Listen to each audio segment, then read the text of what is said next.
Every game is going to be a big game. We've got to take it one game at a time because, we could win this game and, just lose another one or two, and then they could be right back in, or vice versa.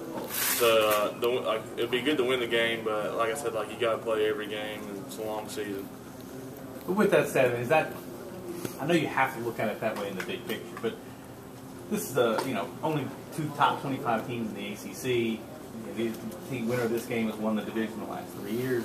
I mean, you know that this game has a little more importance than, maybe a Wake Forest game later in the year or something like that. Well, history seems to say that. I mean, history might say that, but still, like I said, any game could decide the ACC championship. Like last year, we almost gave it up, at when Wake Forest came here. So you can't overlook any games, and every game's a big game.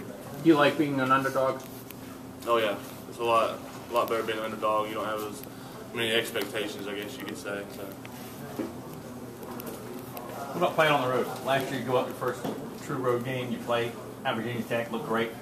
The rest of the season, you go on the road and struggle mightily. I mean, what is it? Have you solved whatever it was that ailed you last year in those road games? Well, I think what it is just we can't get on the emotional highs or lows, and we just got to play our game.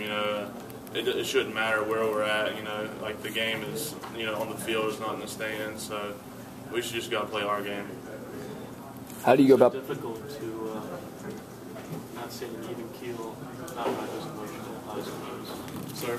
Why is it so difficult to avoid those emotional highs and lows? Well, you go to other stadiums and there's this weekend's going to be a big game, and there's going to be a night game. There's going to be a lot of crowd noise, and you can't help but kind of get pumped up for that. And also at home with the crowd noise, they're cheering for you, so you get pumped up, and you just gotta stay kind of level-headed. You can't get too emotionally excited or too down. Is that hard to do during the day? Because when you're with your classmates, they're like, "This is the greatest game of the year," and then you're with your coaches, and they're like, "This is just another game."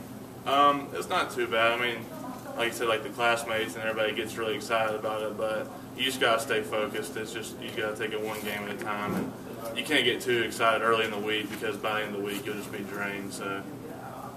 Now that you've probably had a couple of days to look at Forest State a little more, what do you see with their interior line? They've got a great defensive line. They got a great defense. They're all really fast. They work off their blocks well, and they just get to the ball. So we're just going to have our work cut out for us. There's some